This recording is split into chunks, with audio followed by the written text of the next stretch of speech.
Bonjour. Bonjour Simon. Et par contre, je vous entends pas, moi. Allô, allô? Est-ce que vous m'entendez? Oui, moi je vous entends. Ah, ça y est. C'est bon? Ouais. Alors, are we live ou non? Si.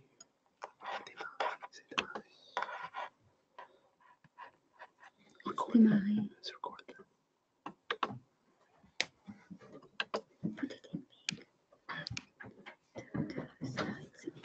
Action ou pas? Juste un moment. Okay, how do we get back to the slides?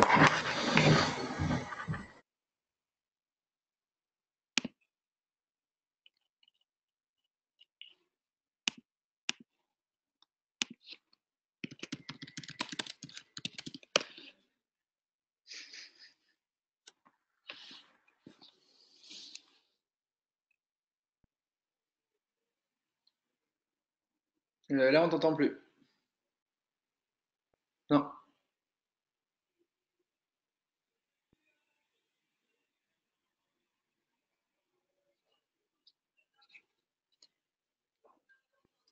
On t'entend pas. Je sais pas si t'es bien avec nous, mais.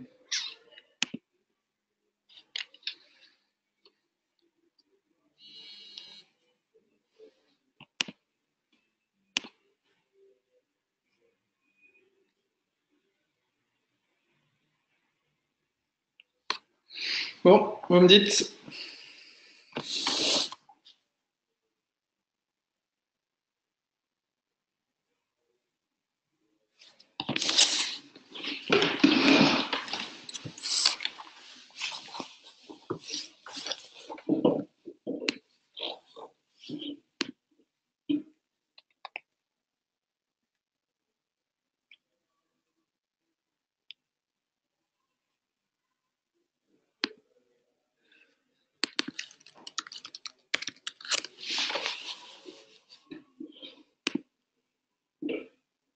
Guillaume, on ne t'entend pas. Je sais pas si c'est fait exprès. Je te vois, mais je t'entends pas. Je t'entendais il y a quelques instants.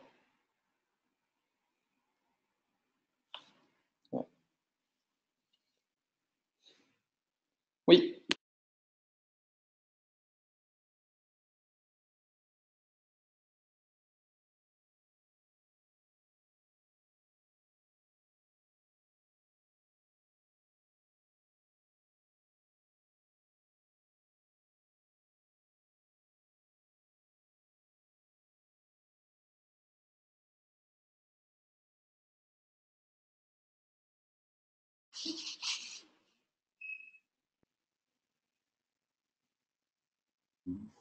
Bonjour à tous et bienvenue sur notre webinar du jour avec Monsieur Sylvain Thielon de Tilki. Enchanté. Alors, bonjour Sylvain.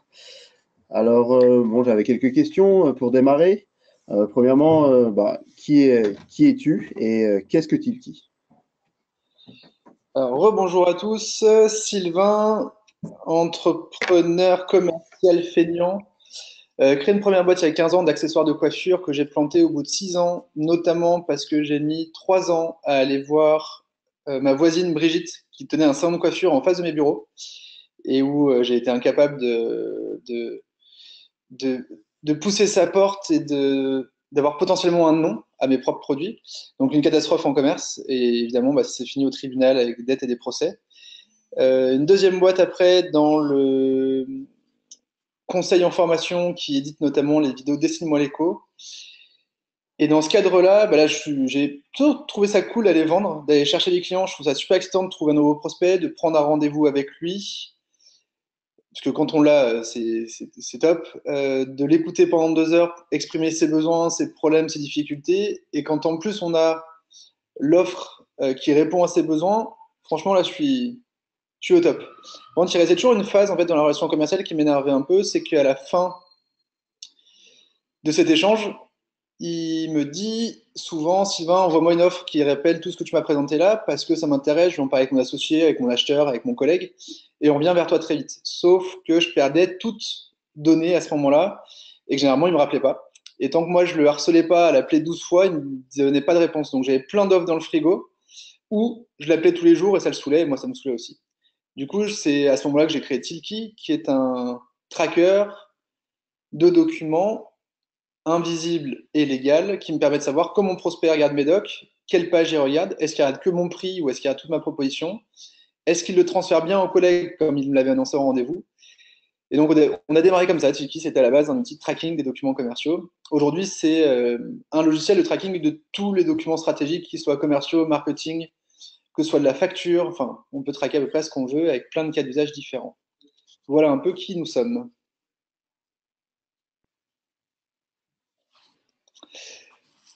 C'est quoi les sales tech? Parce que du coup, je t'entends plus. C'est pas bien grave, je vais prendre la suite. Les sales tech pour nous, c'est toutes les solutions qui vont nous aider à vendre, à être plus efficaces, à gagner du temps et à organiser notre prospection. Parce que on est une petite boîte, from scratch, on n'a pas de clients existants, pas de portefeuille, il faut tout créer de zéro. Et clairement, je suis incapable de prendre mon téléphone et de me faire des listings de 4 heures par jour de tel pour prendre des rendez-vous, c'est pas mon truc. Du coup, j'ai cherché d'autres techniques et j'ai cherché à mesurer si ça marchait ou pas, parce que clairement, si c'est finalement la prise de rendez-vous par téléphone dans le dur qui marche mieux, bah, on partira là-dessus. Mais on a mesuré chez nous que c'est pas ça qui marchait mieux, parce qu'on est sur de la vente un peu complexe, à des clients qui ne nous connaissent pas, qui n'ont pas de demande, donc on rentre pas dans une case de budget, donc c'est compliqué d'avoir un rendez-vous, vu que pour eux, c'était pas anticipé. Donc voilà. On a trouvé d'autres choses et on a mis en place tout un processus avec une quinzaine d'applications liées les unes avec les autres pour optimiser nos ventes, faire gagner du temps à nos commerciaux et les rendre plus efficaces. Pour moi, les sales tech, ce sont des logiciels qui aident les commerciaux à être plus efficaces au quotidien. Voilà un peu le modèle. Et du coup, on en a testé beaucoup. Alors, on fera une présentation d'incentive à la fin quand Guillaume nous rejoindra, parce qu'après, ça a planté. Mais du coup, moi, je vais partir sur ma presse que je vous ai préparée. Je vous partage juste mon écran. Hop, va-t'en. Et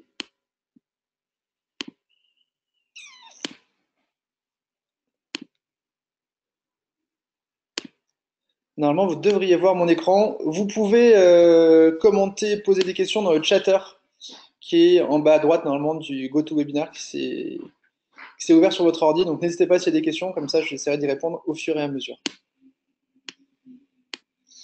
Alors je me suis présenté déjà et je vais vous expliquer un peu quelles sont les solutions qu'on a pu mettre en place et quelles sont celles qui peuvent vous aider. Alors ça c'était moi quand j'avais des coups de fil à faire, ça me rendait dingue.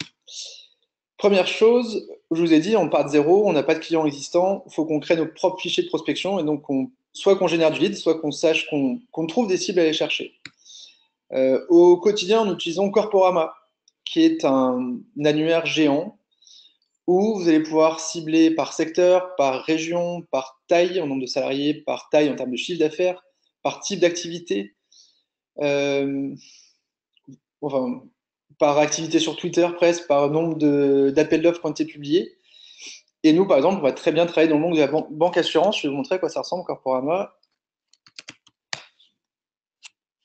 Et ça va nous sortir une liste d'entreprises où il y a, pour nous, un potentiel intérêt, parce qu'on a identifié que c'était des secteurs où on fonctionnait bien. C'est un outil qui, alors je vais vous préciser à chaque fois ça, qui est compliant avec les règles de RGPD qui arrivent le 25 mai. C'est-à-dire que Corporama en tant que tel n'est pas illégal. C'est votre usage qui peut en être fait, qui peut être illégal. On en reparle après. Disons que je vais chercher les assurances. Alors, ils sont où? Je ne sais même plus. Là, ils sont là, finance, assurance. Je vais chercher. Moi, je travaille très bien avec les courtiers, notamment. Je ne veux que ceux qui sont en Rhône-Alpes, parce que je suis assez chauvin, et qui ont un chiffre d'affaires minimum d'1 million d'euros, parce qu'en dessous, clairement, pas assez équipé, pas assez efficace pour nous. Jusqu'à 100. Au-delà, c'est aussi d'autres problématiques. J'ai ciblé ma recherche.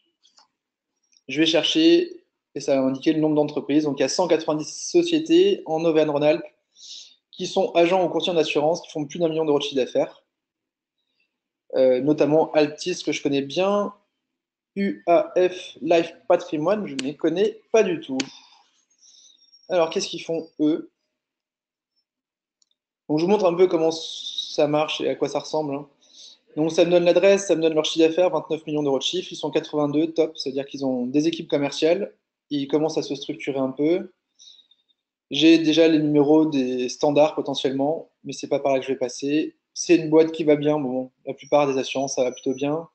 Ils font du résultat, donc ils ont des sous. Ils ont plein de fonds propres, donc ils peuvent acheter cher. J'ai accès à leur site internet. Et à droite, je vois que le chiffre est en progression. C'est bien que la renta est très bonne et que l'ancienneté est plutôt bonne. Je vois leurs dernières actus.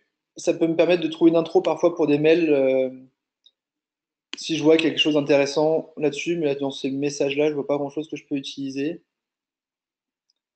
Et est-ce qu'ils ont fait des tweets? Bon, il y a des tweets, mais bon, qui me tentent pas trop.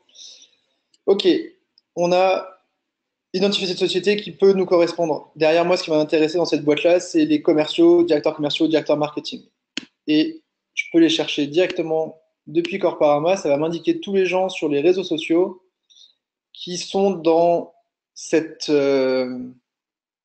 secteurs-là dans l'entreprise, comme Jennifer Chan, hein, que je connais pas. Et j'ai accès directement à leur compte LinkedIn. Du coup, je vais aller qualifier un peu cette personne pour voir si c'est un prospect pour moi ou pas. Bonjour Jennifer, donc vous voyez, je ne suis pas en relation avec elle, je ne la connais pas du tout. Bon, elle n'est pas beaucoup sur les réseaux sociaux, donc on va voir si je trouve des infos. Ok, responsable du business développement, pour moi, c'est le top. Est-ce que j'ai son mail pro qui arrive? Bah, a priori, son mail pro, c'est jennifer.chan@ca-assurance.com, donc bonne nouvelle, je vais pouvoir lui envoyer un mail pro. Et on va avancer dans la présentation. En fait, le mail pro, je vais le récupérer avec un outil qui s'appelle prospect.io, alors qui est lui pas GDPR compliant, parce que en gros, ça va vous donner des informations d'ordre privé sur les gens, comme leur mail, par exemple. Après, c'est tout votre usage qui va être fait à partir de ces mails qui peut être ou pas responsable dans le cadre de cette nouvelle loi. Tant que vous envoyez un seul mail et que vous harcelez pas vos prospects, enfin vos interlocuteurs, vous avez le droit d'envoyer un mail à quelqu'un. Surtout si vous le présentez de façon un peu intelligente, du type bonjour, mademoiselle, madame Chan, nous travaillons dans des secteurs très connexes. En plus, on connaît déjà bien vos agents, vos courtiers, ou on travaille avec tel agent à Lyon ou ailleurs. Il a augmenté son taux de transformation, il a amélioré ses ventes, il a réorganisé son équipe commerciale avec Tilki. Est-ce que vous auriez un quart d'heure pour que je vous explique comment il a fait et voir si ça peut être adaptable à d'autres agents de votre réseau? On n'est pas directement sur la vente d'un produit, on est aussi là pour lui apporter de l'information, lui apporter du contenu et voir s'il y a un intérêt. Donc, je retourne dans ma presse. Donc moi, j'utilise beaucoup Corporama. Je vous ai montré un peu.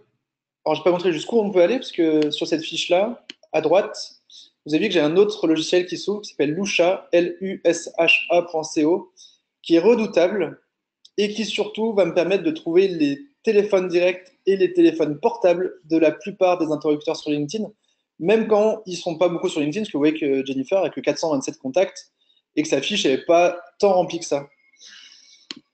Je clique dessus, j'ai son portable direct, son numéro de fixe et ses mails perso que je n'utiliserai pas évidemment, j'irai plutôt sur ses mails pro.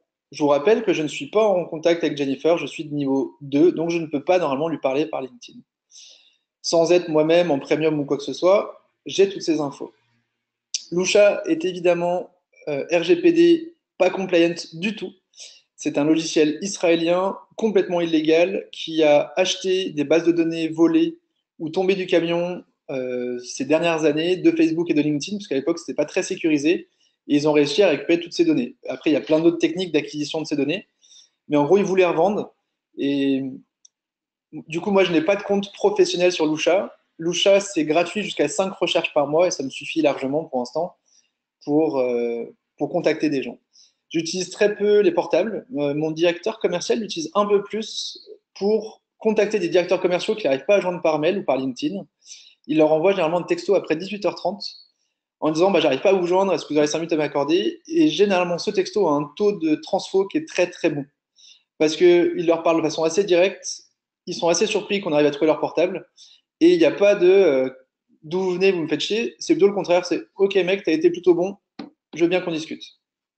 Pour info, après moi j'utilise assez peu.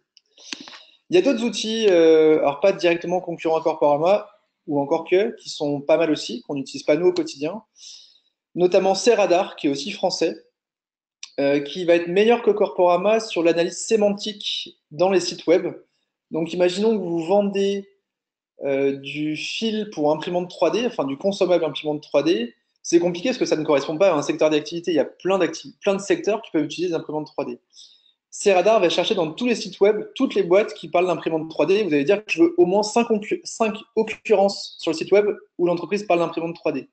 Du coup, vous saurez que ces boîtes-là, a priori, ils en ont une ou que c'est un sujet qui les intéresse, qu'ils soient dans le monde de l'assurance, de l'industrie ou du prototypage rapide sur autre chose. Pareil, Mixdata, qui est aussi français, va faire un peu, c'est un mix de Corporama, Cradar, donc ils sont un peu plus chers. Corporama, la licence, c'est 600 € par an. Cradar, plutôt autour de 3000 et Mixdata à peu près aussi. Mais vous aurez des données un peu plus complètes, vous aurez plus d'infos. Nous, ça a peu de sens dans notre activité, mais ça peut être bien pour les vôtres. Renseignez-vous auprès d'eux. D'autres idées, Azalid, GetQuanti et Visibly sont des solutions qui vont détecter les visiteurs de votre site web. Ils vont identifier les entreprises qui viennent sur votre page, voire potentiellement même les interlocuteurs qui viennent vraiment sur votre page. Quel intérêt? Si vous voyez que le directeur commercial de l'entreprise UAF Life Patrimoine qu'on a vu tout à l'heure vient sur votre site et qui font 2-3 pages et qui s'arrêtent à la page des prix et qui s'en vont, c'est peut-être qu'il y a un besoin chez eux, que vous ne les connaissiez pas, qui sont arrêtés à ça parce qu'ils ont vu un prix qui était soit cher, soit pas clair pour eux. Si vous prenez contact avec eux, il y a des chances qu'ils vous reçoivent. Donc c'est un outil assez génial pour trouver des idées de prospection. Pareil, moi j'utilise pas parce que savoir qu'une personne du Crédit Agricole Rhône-Alpes est venue sur mon site, c'est pas simple de partir dans le dur à fond là-dessus. Et du coup, alors j'ai déjà utilisé pour me trouver des idées en me disant, je sais que dans les banques, il peut y avoir un intérêt, donc je vais taper tous les directeurs commerciaux des grandes banques pour voir s'il y a vraiment un intérêt ou pas. Mais ils vont pas identifier toutes les connexions, toutes les visites. Ils sont autour de 18 à 20% des visites sur votre site qui vont être identifiées. Donc voilà un peu comment ça peut vous aider. Il y a des activités où je sais que ça marche très très bien. Autre idée, BuiltWith, qui est là en bas à droite, qui est une solution qui va identifier comment les sites web de vos prospects sont faits, enfin de vos prospects ou pas d'ailleurs. Par exemple, nous, on est intégré dans Salesforce. Je peux aller chercher sur Internet tous les formulaires de contact des sites web qui envoient les infos vers Salesforce. Si votre site web envoie des infos vers Salesforce, j'imagine que vous êtes Salesforce en CRM, donc vous êtes des potentiels prospects pour moi. Voilà comment BuiltWith peut être utilisé. Mais vous pouvez imaginer par techno, en fait, même par type de site. Est-ce qu'il est fait sous PHP, sous WordPress, sous Ruby? Ça peut vous donner des idées de prospection. Il y a aussi Bypass, des copains parisiens très très bons qui vont analyser ce qui se passe sur les réseaux sociaux. Donc soit vous voulez suivre, dans vos prospects, vous avez Orange et dans vos clients, vous avez SFR. Vous allez pouvoir faire du suivi sur des personnes. Et si vous voyez que votre interlocuteur SFR, il vient de changer de job et qu'il passe chez Orange, pour vous, c'est une super opportunité pour intégrer votre outil chez Orange ou intégrer votre offre chez Orange parce que vous savez qu'il y a quelqu'un qui vous connaît déjà qui passe à la concurrence.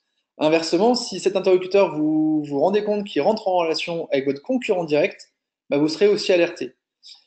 Si vous avez mis que dans vos prospects il y a Orange et que vous voyez que Orange vient de lancer Hello Bank, on a beaucoup entendu parler à la télé, et que pour vous, il y a un sujet sur cette activité-là, ça peut être un moyen de reprendre contact avec votre interlocuteur. Bypass va vous dire, tiens, il a communiqué sur son LinkedIn comme quoi Orange venait de lancer Hello Bank. Vous pouvez lui envoyer un petit message de félicitations et ça vous fait une nouvelle entrée, une nouvelle discussion. Voilà comment ça peut être utilisé en prospection. Et enfin, mention, solution française aussi. Donc là, tout ce que j'ai mis à l'écran, c'est français sauf BuiltWith. Mention qui va récupérer tous les mots-clés qui vont être sur Google, Facebook, Twitter, que vous avez déterminés. Donc, vous voulez toutes les boîtes qui parlent d'imprimante 3D. Soit ils en ont acheté une, soit ils ont fait un communiqué dessus. Ça va vous sortir toutes les infos.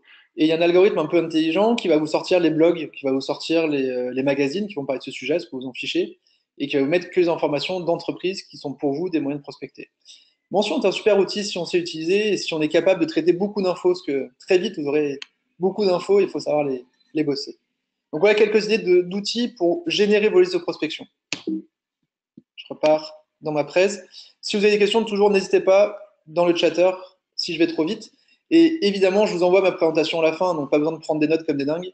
Vous recevrez tout sur vos ordis. Sur LinkedIn, je vous ai montré qu'on pouvait trouver des interlocuteurs. On peut aussi faire des recherches par type d'entreprise. Donc, on travaille avec des courtiers, nous, chez Generali. On a 2-3 courtiers qui utilisent très bien Tilki au quotidien. Et on s'est amusé sur LinkedIn à trouver tous les directeurs d'agences et de courtiers Generali pour les prospecter depuis LinkedIn. Autre technique, c'est la petite astuce du jour qui est assez géniale. Si vous passez votre LinkedIn en langue anglaise, donc dans vos paramètres de compte, c'est pas sur votre profil LinkedIn, c'est dans vos paramètres, vous mettez votre LinkedIn en anglais, vous pourrez faire des recherches par contenu. Je vous montre ce que c'est. Je veux par exemple savoir tous les posts qui parlent d'efficacité commerciale. Si je suis en anglais, donc vous voyez que moi, mon LinkedIn est en anglais, je vais chercher par content et je vais voir tous les derniers articles qui parlent d'efficacité commerciale. Alors je peux mettre par date. Donc comme ce sont des mots français, l'avantage c'est que je vais voir que des posts en français. Et là, ça peut me donner des idées d'entreprises à aller prospecter, à aller chercher sur ces sujets-là. Donc à moi de mettre un petit commentaire ou de contacter directement les gens. Alors, encore mieux pour nous potentiellement, ça va être la relance commerciale. Et je sais qu'on récupère pas mal de leads comme ça.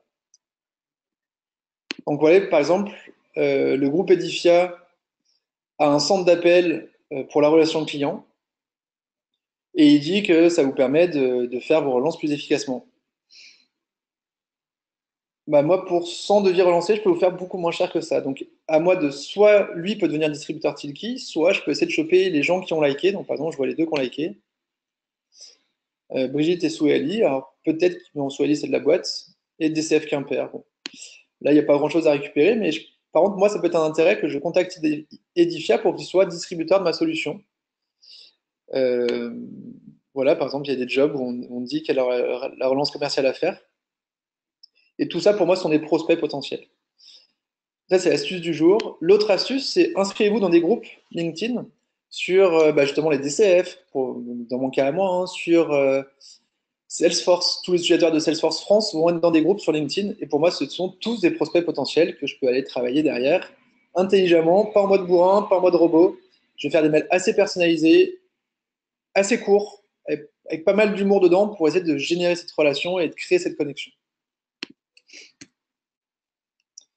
Évidemment, si vous travaillez sur l'Allemagne, par exemple, parce que nous, on est en train d'ouvrir une filiale là-bas, c'est pas LinkedIn, mais c'est Xing qui fonctionne là-bas. Et ça, c'est plutôt cool. Est-ce que, Steph, je sais que tu es en ligne. Si tu as des questions, si tu as envie de m'arrêter, tu peux aussi m'envoyer des textos. Pour l'instant, personne n'ose me parler, mais si je vais trop vite. Voilà, donc, il faut s'adapter à chacun des pays. Et les mêmes outils que je vous ai montrés, Corporama, Azaïd et autres, ont leurs concurrents ou les mêmes sur l'Allemagne, sur l'Angleterre, sur les États-Unis, parce que c'est souvent organisé par pays, parce qu'il faut avoir accès aux sources INSEE de chaque pays ou aux sirènes de chaque entreprise, et c'est difficile d'avoir une seule et même solution pour le monde entier. Maintenant qu'on a identifié plein de cibles, plein de prospects, il faut les contacter. Alors, je vous l'ai dit au début, moi je suis un commercial un peu feignant, j'aime me simplifier la tâche, et je vais du coup beaucoup utiliser cet outil prospect.io dont on parlait tout à l'heure, qui va me permettre de trouver l'email des gens sans savoir à faire des recherches Google pendant 2 heures, et qui me permettra d'envoyer un premier mail personnalisé depuis ma boîte mail à moi, pour au moins essayer de tenter un contact. Au bout de X jours, si ce mail n'a pas été lu, ou pas répondu, ou pas cliqué, ça m'enverra une alerte pour que je contacte autrement, par LinkedIn, ou par téléphone, ou autrement. On a des taux d'ouverture et des taux de retour assez élevés. On est de l'ordre de 14% des mails envoyés où on a une réponse et on a une demande de rendez-vous ou autre. Pour récupérer les emails des gens, potentiellement, le meilleur outil aujourd'hui, il est français aussi, il s'appelle hunter.io. Donc souvent, nous, quand on trouve un mail dans prospect.io, on va le vérifier dans Hunter, qui est potentiellement gratuit aussi, jusqu'à 550 recherches par mois ou un truc comme ça. Attention, tout ça, ce sont des outils qui ne sont pas très RGPD compliant, donc il faut l'utiliser avec finesse. L'outil américain qui qui arrive à faire ça à peu près sur le monde entier, c'est Clearbyte, celui qui est au centre, Clearbit, qui est flippant, ultra efficace et qui trouve même aussi quelques numéros de téléphone. Après, il y a GetEmail, Vola Norbert, Prospect Hive, AnyLeads, enfin, il y en a plein. Les meilleurs pour moi sont Hunter et Clearbyte, voire Prospect, parce que Prospect va vous permettre d'envoyer des mails directement depuis LinkedIn. Je vous remontre comment on fait. Alors, je vais aller sur Celia. Est-ce que je vais trouver son mail?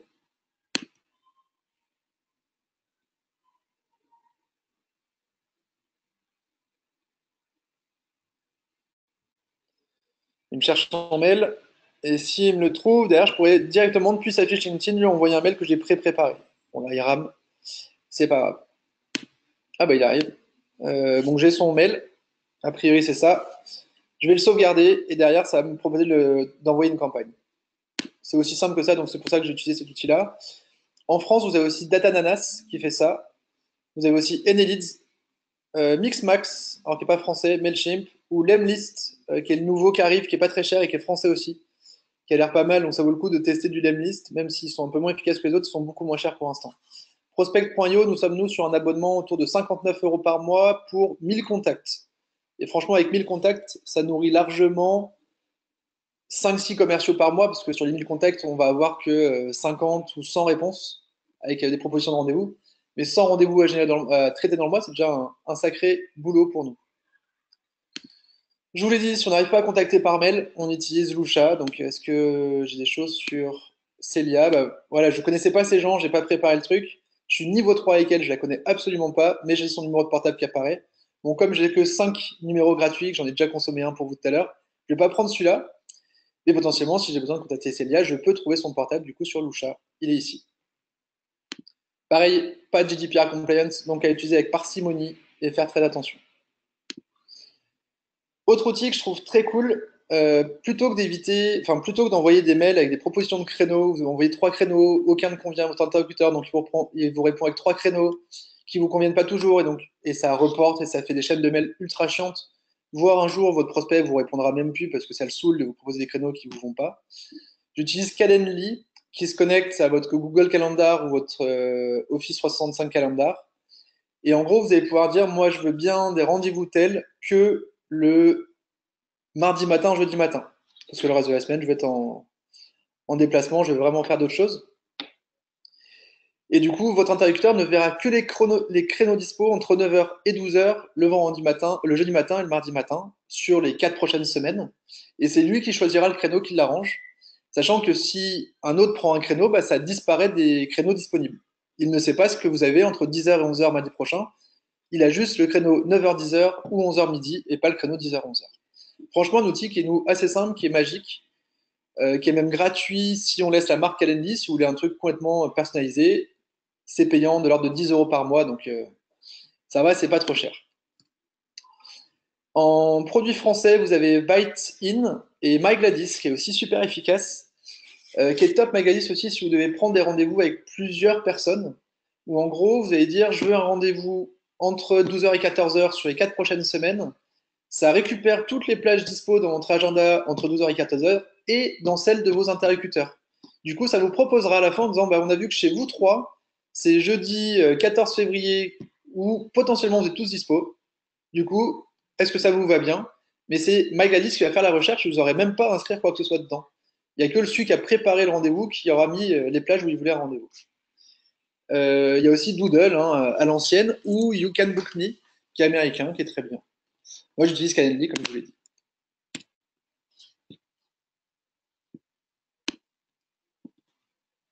Ensuite, bah, à l'américaine, hein, nous on a pas mal voyagé et on cherche à être efficace parce que se déplacer pour une qualification, c'est compliqué et cher et pas toujours efficace.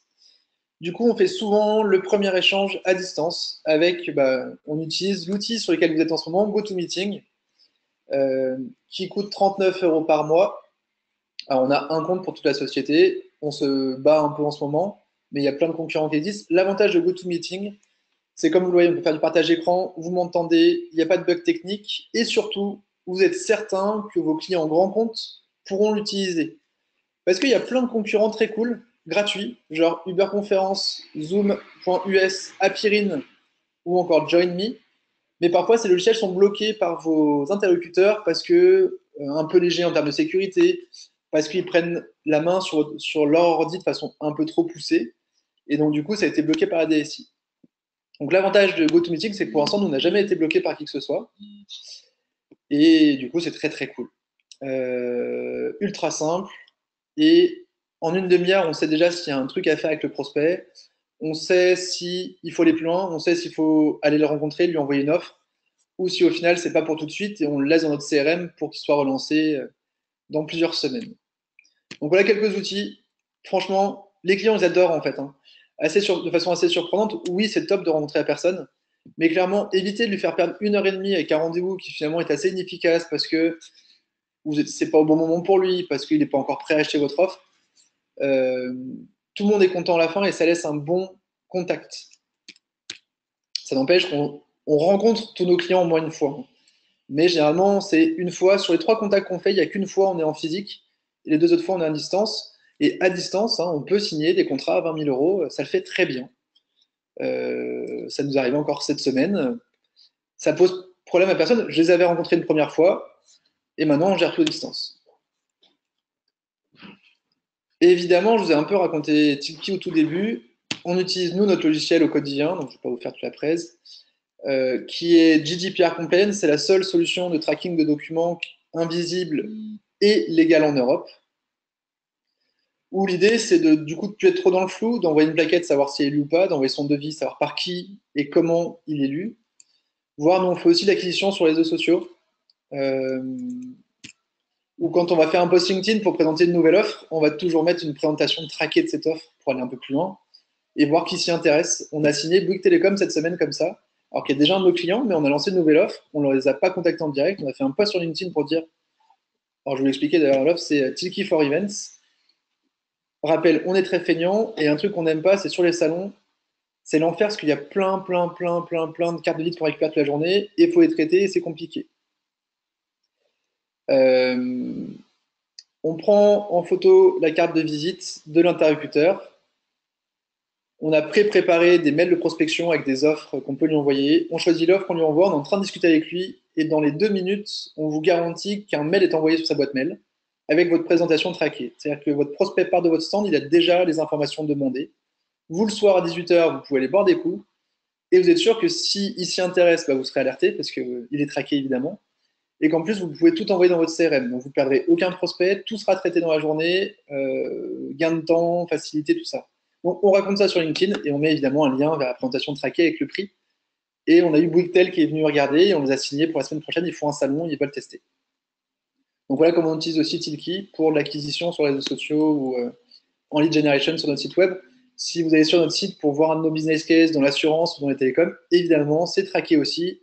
On saura ce que vous êtes venu voir. On va vous qualifier avec LinkedIn ou Corporama. Et en fonction, on vous attribuera un commercial petit compte ou un commercial grand compte. Je vois une question de Guillaume qui me demande qu'est-ce qu'il faut comme compétences pour être sur ces outils-là. Alors nous, au bureau, on a des commerciaux de 22 ans à 43 ans. Donc plutôt jeune, il faut être comme à l'aise avec les outils informatiques, mais on va voir que ça reste compliqué d'avoir autant d'outils au quotidien et qu'on a tout intégré dans un seul et même endroit pour que on ne se rende presque plus compte qu'on utilise tout ça au quotidien. Je m'explique. Déjà, on a aussi un outil CRM. Alors, on est en train de changer, mais pour l'instant, on utilise Pipedrive, qui est RGPD compliant. Et ça, c'est un vrai sujet aussi. Hein. Faire attention au logiciel qu'on utilise. Parce qu'on veut suivre notre pipe, savoir les gens qu'on a contactés, les gens avec qui on a eu un rendez-vous, les gens avec qui on a envoyé un devis, les gens avec qui on est en égo, ceux qui ne nous répondent pas et ceux avec qui c'est perdu. Et ça nous permet d'identifier un peu notre pipe commercial et savoir ce qu'on va vendre dans les prochains mois. Simple, joli, graphique, ça prend 2 minutes à configurer, c'est lié avec votre Gmail, votre Outlook, c'est lié avec votre agenda. Quand vous mettez une action dans Pipedrive, c'est directement dans votre agenda. Ça coûte 12 euros par mois par commercial. J'ai oublié de dire sur Tilki, c'est 39 euros par mois par commercial. Là, on est sur du 12 euros par mois par commercial. Et même des gens qui n'ont jamais vu de CRM et qui n'aiment pas trop ça, franchement, c'est graphique, simple, joli. Et ça apporte tout de suite du contenu et des éléments au quotidien. Et Pipedrive, c'est pas tant un outil de reporting pour le boss qu'un outil pour le commercial au quotidien, un peu comme Tilki. Du coup, nous, la prise en main était très simple sur cet outil. Ça n'empêche qu'on est en train de passer sur Salesforce. Un, parce que c'est un de nos outils partenaires. Deux, parce que on peut envoyer beaucoup plus d'infos dans Salesforce. PipeDrive va être moins lié à ce qu'on fait en lead generation, va être moins lié aussi avec Tilki que Salesforce, où on peut vraiment tout intégrer dedans. Et on veut pouvoir retrouver un peu plus de suivi sur lui. Il a ouvert notre plaquette il y a 6 mois, il a été lire un de nos posts LinkedIn il y a 3 mois, et là, il vient de nous rencontrer sur un salon, donc c'est là qu'il faut qu'on l'attrape, et c'est là qu'il faut qu'on lui court après. Aujourd'hui, on a ces éléments-là dans différents outils, et tout n'est pas toujours lié complètement. Donc voilà pourquoi on change de CRM. Pour autant, PipeDrive, pour démarrer, c'est très bien. Quelques autres que je vous recommande. You Don't Need de CRM qui s'appelle maintenant nocrm.io, qui est français, qui est joli, qui est simple, qui se met en place en 10 minutes. Je crois que c'est 7 ou 9 euros par mois. Très cool. Celle-ci, qui est la référence française en CRM, qui vous permet de faire pas mal de choses. Ils sont rochelois, assez cool aussi. Zoho, qui est l'intermédiaire entre PipeDrive et Salesforce, qui est du open source. La difficulté de Zoho, c'est que vous pouvez tout faire. C'est ultra complet. Par contre, il faut pas mal de temps en implémentation et en accompagnement. Enfin, deux autres outils très basiques dans Gmail, Streak. Alors là, je ne suis pas sûr que ce soit GDPR compliant, je n'ai pas regardé. Pareil pour Agile CRM, qui est très joli, très simple, mais que je ne suis pas sûr qu'il soit RGPD compliant, donc à faire attention. Mais c'est des outils que je recommande dans l'ensemble. Donc là, tous les outils qu'on utilise au quotidien, c'est tout ça, et parfois même certains des commerciaux ont d'autres outils dans la liste que je vous ai fournie. Et on essaye de tout centraliser dans un seul et même endroit. Et nous, pour l'instant, c'est Slack, qui n'est pas utilisé comme une messagerie chez nous, mais comme un vrai outil commercial.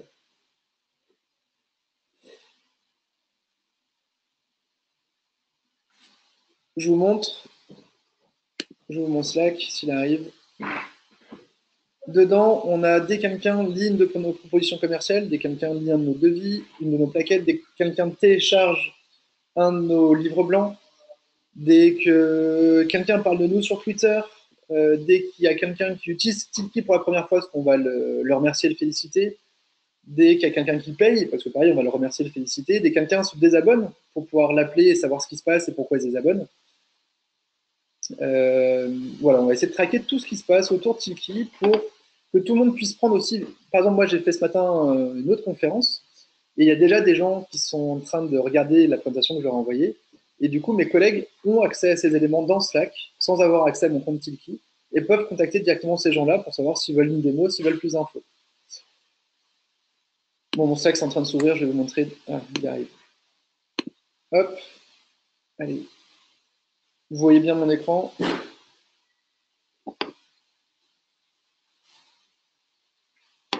Ouais. Il faut que je vous réexplique ce que c'est que GDPR compliant ou RGPD. C'est la loi qui arrive le 25 mai sur la protection des données et sur la possibilité de vos interlocuteurs de vous demander de tout effacer, d'effacer toutes leurs traces. En gros, il faut garantir que les données sont bien hébergées en Europe. Il faut dire ce que vous faites des data que vous récoltez et à quoi elles servent et pourquoi. Et il faut leur donner la possibilité de faire effacer toutes ces datas.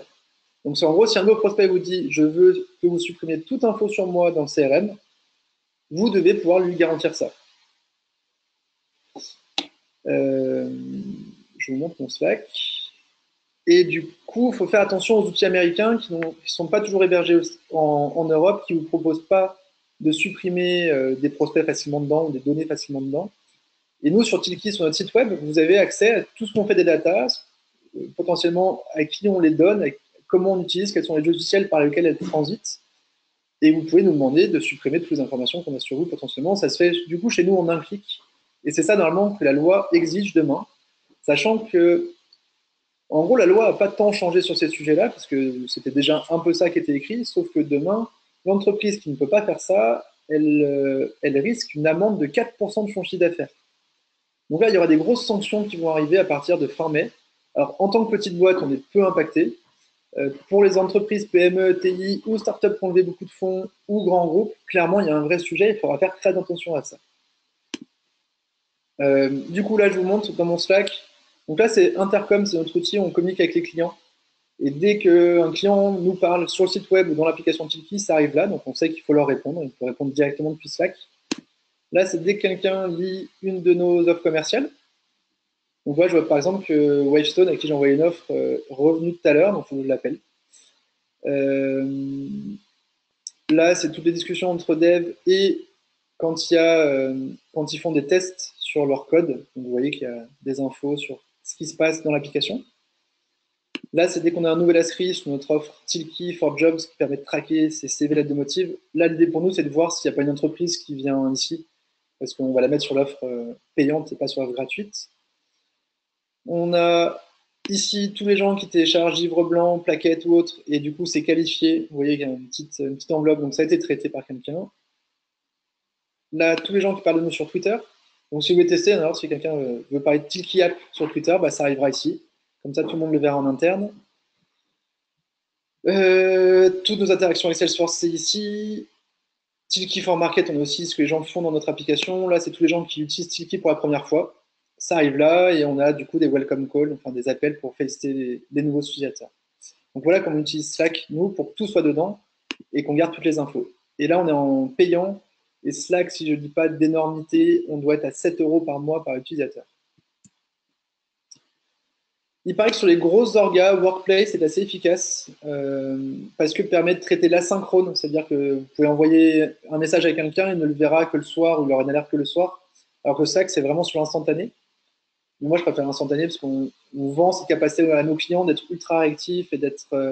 Quand ils ouvrent notre offre, on les appelle dans les 3 minutes et c'est ça qui fait le charme du truc. Il y a aussi Windows Team, Yammer, WebChat. Slack, la facilité, c'est que il y a déjà pas mal d'intégrations natives dans Slack, comme Twitter et autres, et que via un outil comme Zapier, Z-A-P-I-E-R, vous pouvez relier toutes vos applications les unes avec les autres. D'où on a relié Tilki avec Slack, on a relié Tilki avec Pipedrive, on a relié notre agenda avec Slack potentiellement. Enfin, à vous d'imaginer tout ce que vous voulez relier.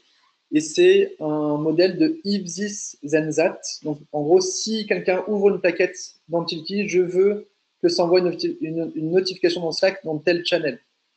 Si quelqu'un m'envoie une demande dans Intercom, je veux que ça arrive dans Slack, dans tel channel, etc., etc. Donc voilà ce qu'on va faire avec Slack. Est-ce que vous avez des questions là-dessus? Guillaume, est-ce que toi, tu as des questions là-dessus? Tu peux m'envoyer par texto, je reçois des textos.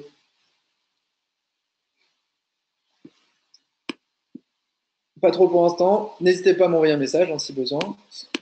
Tout ça, ça paraît magique et ultra compliqué. Clairement, nous, c'est quelque chose qu'on a fait évoluer au quotidien. Il y a des nouveaux outils qui arrivent régulièrement. Il y a des nouvelles techniques qui arrivent au quotidien. Tous mes commerciaux font un peu de la veille aussi, regardent ce qui se passe. Après, c'est moi le plus appétant à ça, j'adore ça. Mais pour autant, on peut changer notre process si on voit qu'il y a d'autres modèles existants. Et comment on fait ça? C'est qu'on mesure tout. Bon, attendez, je reviendrai à ça après, à la fin. Parce que c'est très joli, mais est-ce que ça marche vraiment? Bah, je vous ai fait des exemples déjà comme quoi je trouvais les coordonnées de quelqu'un que je ne connaissais pas très facilement. Je pourrais vous montrer les exemples de quand on contacte, le nombre de retours qu'on a. On va vraiment tout mesurer, parce que tant qu'on ne mesure pas, on sait pas et on ne peut pas s'améliorer. Donc nous, on ne cherche pas la magie, hein. On cherche l'efficacité. On n'est pas vendeur de stratégie commerciale, de process commerciaux. On est vendeur d'un éditeur, d'un logiciel qui s'appelle Tilki, mais on utilise nous-mêmes plein de logiciels au quotidien pour nous faire gagner du temps et gagner en efficacité pour nos équipes. Qu'est-ce qu'on mesure régulièrement? Vas-y, Guillaume. Oui, bah, je voulais te remercier pour toutes ces informations très intéressantes. Et ouais, alors peut-être quelle est ta vision de l'organisation commerciale du futur, vraiment globalement, avec et comment ne pas se perdre dans tous ces outils pour En fait, les outils, il faut qu'ils disparaissent. Au quotidien, il faut qu'on les voit même plus. Ils sont juste une aide. Donc, ça doit être complètement intégré dans vos logiciels, donc dans votre Gmail, dans votre Outlook, ou dans votre Salesforce, ou enfin, dans les logiciels que vous utilisez vraiment. Clairement, ça ne doit pas être un effort supplémentaire et ça ne doit pas vous défocuser de vos objectifs et de votre intérêt principal. Euh, Après, nous, en termes d'organisation commerciale, on a choisi une organisation commerciale pour l'instant sans trop de hiérarchie, enfin sans hiérarchie du tout, et même sans manager, où les gens sont assez autonomes, ils ont des objectifs à atteindre, des objectifs d'équipe à atteindre. Les commissions commerciales sont partagées entre les commerciaux en grande partie. qui fait qu'il y a beaucoup d'entraide et de partage de savoir-faire, d'excellence ou d'apprentissage au quotidien au sein de la boîte. Et ça, c'est un modèle, et en plus, c'est eux-mêmes qui vont recruter, et c'est eux aussi qui vont dire, là, Sylvain, lui, il colle pas dans l'équipe, et donc, pas sûr qu'il faut qu'on le garde. Dans les 2 premiers mois, j'aurai vite les retours. Parce que, pourquoi? Tout simplement parce que comme il leur partage les commissions, bah, si le nouveau, il fait pas les efforts qu'il faut, on va me demander de pas le garder. Par contre, s'ils disent on veut le garder, bah, un, ils partagent leur com, et deux, ils s'engagent à le faire performer parce qu'ils ont tout intérêt à ce que lui génère beaucoup de com à terme. D'accord. Donc, voilà, on essaie de créer un modèle un peu différent où les commerciaux, alors, nos clients sont que des grands comptes principalement, mais ils vont faire un peu de lead gen. J'en fais beaucoup moins, hein. Ils en font un peu aussi, ils sont formés à ça et savent faire. Ils vont faire un peu de prospection dans le dur et savent faire aussi. Ils vont assurer leur rendez-vous, gérer les négos et accompagner le client pendant les 3 premiers mois pour garantir qu'il utilise. On a, nous, un taux de désabonnement de 3,15% par an qui est assez faible, qui fait qu'une fois que l'utilisateur est sur Tilki, on sait qu'il ne partira pas. Et le commercial suit toute la chaîne. Après, dans l'équipe commerciale, il y en a qui sont meilleurs sur certains bouts de la chaîne et ils peuvent tous faire appel les uns aux autres parce que tout le monde est commissionné sur la vente qui vient d'être faite. Du coup, tout le monde est concerné par le sujet et pour grandir, aujourd'hui on est 25 dans la boîte, enfin 28, et il y a 10 commerciaux sur la France, 5 commerciaux sur l'Europe. Pour grandir, il faudra qu'on crée des équipes. Parce que ça, ce n'est faisable que dans une équipe où on connaît tous ses collaborateurs, on leur fait complètement confiance, tous ses collègues, et on leur fait entièrement confiance. Donc je pense qu'on va créer des équipes de 10-15 maximum qui vont s'organiser sur des secteurs d'activité ou sur des offres pour que ce soit reproductible. D'accord. Et les commissions, quand un client revient pour la deuxième année, troisième année, est-ce que les commerciaux sont intéressés à ça ou pas du tout? Que sur la partie d'upsell. Que s'il revient en disant bah, j'avais 100 utilisateurs l'année dernière, j'en ai 120 maintenant. Ok, Sur les 20 supplémentaires, tu es commissionné, mais pas sur les 100 qui reviennent. super. Bon, et autrement, bah, pour finir, quelle est ta vision de l'organisation commerciale du futur, vraiment, à 5 ans, à 10 ans? Euh, les commerciaux ne seront pas, pour moi, plus uniquement des purs vendeurs qui vont assurer que l'acte de vente et que la négociation. Ok, Ils sauront un peu plus accompagner leurs clients, ils les connaîtront un peu mieux et ils seront capables de faire de l'upsell, du cross-sell, enfin, c'est-à-dire de vendre plus chez eux ou d'autres offres. Et ils sauront utiliser toutes les datas qu'on récupère du web, de LinkedIn et autres pour les accompagner au mieux en douceur. Ce sera moins des bourrins à imposer des offres. Ils seront beaucoup plus là en sachant que l'offre apporte vraiment quelque chose et que le client va être satisfait. Il y aura une recherche de satisfaction beaucoup plus grande. Pour autant, nous, ce qu'on essaie de créer, c'est que les clients appartiennent non pas au commercial, mais à l'entreprise. d'accord. Parce qu'il y a ce partage de commission, parce que tout le monde est au courant des ventes, Mhm. et qu'on ne veut pas qu'un client soit attitré à Ludovic, Lidéric ou Sylvain. Il est attitré à Tilki et on a même un organigramme de boîte où au centre, c'est la boîte. C'est pas un commercial ou c'est pas moi en tant que CEO de la boîte. C'est la Ok, boîte. On est tous dans ce bateau-là. très bien. Écoutez, est-ce que vous avez des questions à toutes, je m'adresse à toutes les personnes qui nous suivent, si vous avez des questions à nous poser ou à poser à Sylvain, autrement on va finir voilà, sur cette réponse. Et je te remercie À beaucoup. l'écran, je vous ai mis tous les logiciels du coup qu'on utilise nous au quotidien. Je vous fais passer la présentation via Guillaume qui vous enverra à tous ces slides. Comme ça, vous pourrez vous tester aussi. Je suis joignable sur LinkedIn. Vous pouvez m'envoyer des petits mails si vous avez des questions. N'hésitez pas. Merci beaucoup. Bon appétit à tous et du coup à très bientôt. Allez, merci beaucoup Sylvain et bonne journée. À bientôt, au revoir. À bientôt.